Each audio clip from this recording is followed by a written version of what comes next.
Good evening. My name is Adolfo Azcárraga, General Manager for Canaport LNG.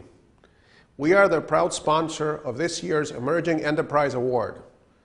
This award recognizes enterprises that are beginning to make their mark with emphasis on innovation, strong business plan, and solid understanding of the marketplace. This year's nominees are 3D Property Management, Flexcon Concrete Repair, and Urban Shoe Myth.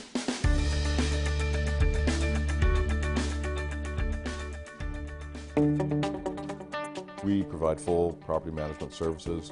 We rent apartments, we renovate, we fix apartments, we deal with maintenance issues, we deal with human issues with tenants, we deal with, banking, accounting issues. We basically make it so that an owner can own a building and walk away and it's taken care of. And they don't have to worry about it, they don't have to take calls at 3 o'clock in the morning, they don't have to get gray hair. We do that for them. I was sort of just doing rentals on my own for different companies, and Matt had a property maintenance company, and we merged because we both saw that need to have integrity, honesty, and someone actually looking out for the best interest of the owners and the tenants instead of just trying to get a buck off them. We said, this is what we expect from you. We don't want an owner that's a slumlord that just takes a building and just wants money out of it. We want owners that want to invest in the property, bring the properties up to a level that is our standards. And if they can't meet those standards and they're not willing to do that, we don't want them as clients. Our end goal is where we're shooting for. We're not shooting for today, we're shooting for our end goal. And it's about relationships, it's about trust, it's about, integrity. With Matt, we both have the same values, the same vision, and we put a lot of time and effort into tweaking that, together as a team with everyone else around us. We don't just surround ourselves with anybody.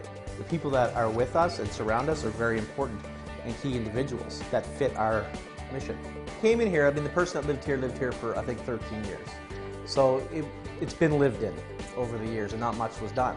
So when we came in, and the flooring all had to come out, the cupboards are obviously dated and they were broken, the appliances were old, the ceiling is yellow with smoke. So it's a complete redo. We have to gut everything out and redo it. It's going to be beautiful. It will reflect something more modern, something fresh, something that people want, because everyone deserves a nice place to live. We, at the end of the day, are hard workers. We're workers. Coincidentally, we own a company. But at the end of the day, we're workers and, trying to do something right. And our whole mission and our value statement that we have, it's about people. It's not about profits. It's not about, the company. It's about people and how we can work together. And you have to be respectful. You have to treat everybody with dignity. You have to have fun. You have to, be involved in each other's personal lives and everything like that. But it's making sure that you don't get, you keep humble roots. And it sounds funny. Everybody always says, I always want to be humble and everything like that. But we are, We're just basic guys trying to make this work, and we've had a lot of success.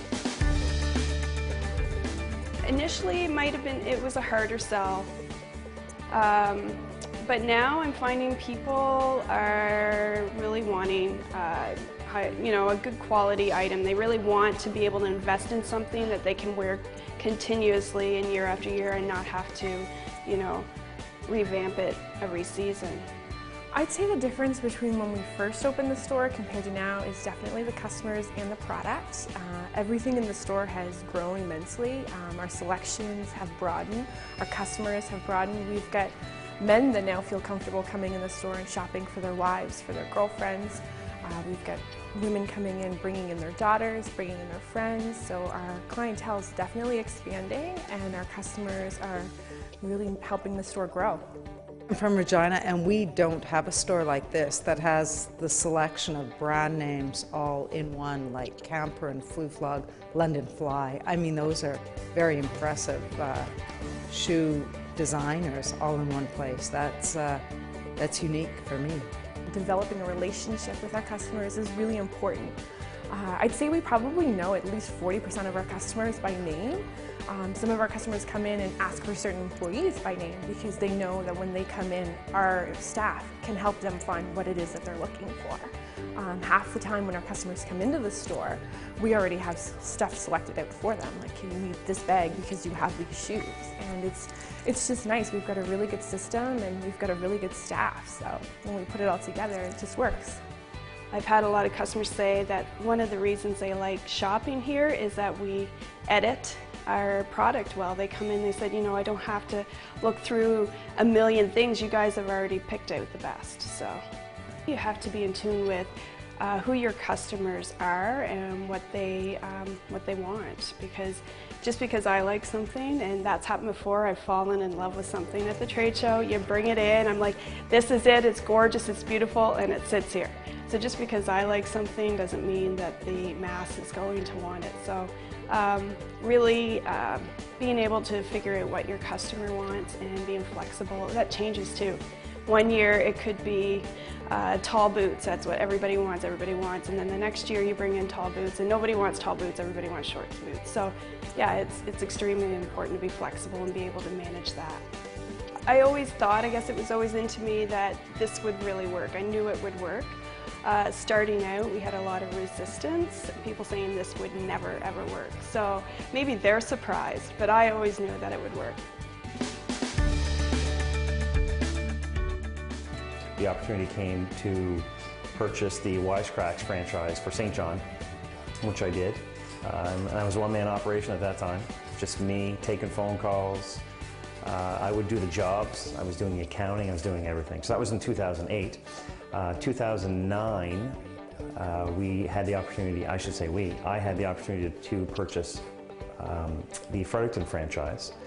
And at that point, we just got to the point where we were too busy, so I had to bring somebody on to do the books and to take the phone calls. So at that point, my wife and I had a discussion of whether we hire somebody or she leaves her good-paying job at the City of St. John in HR to come and run the office, and that's what we decided to do.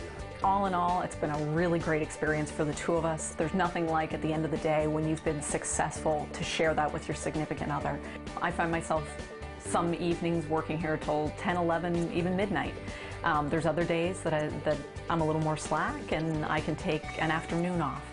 But it's the kind of thing you find yourself working all the time. I'll wake up in the morning and I'll have questions for Dan as he's running out the door. I'll have questions for Dan at lunchtime. There is no set break. A lot of our jobs are very small jobs, and that's our bread and butter. So, the small floor cracks or the small wall cracks, where Shane goes in and out in, an hour or 2 hours. And we have other jobs that are very large, where we're there for 3 or 4 days on one job site. So we have the full gamut. So they're very small jobs to the very large issues, where someone's flooding or they're not getting water at all. So the full gamut. It's usually during a very stressful moment in their life when they have water pouring in or they're having issues with moisture and mold. So I'm the first point of contact. I find I have to be the nicest person possible. People are upset, they're frustrated, they want it done, and they want it done yesterday. So in order to provide a certain service to people, you have to almost diffuse the situation, make them happy, make them feel like you are doing everything possible to make this right for them. At the end of the day, I can't imagine ever doing anything else. When people ask, what do you do for a living? Well, I fix foundations or I waterproof basements. It doesn't sound like the most exciting job out there, but you know what? We love it, and I'm sure if you ask Jan and Shane, they enjoy it as well. I just can't imagine working for somebody else again. I really enjoy it.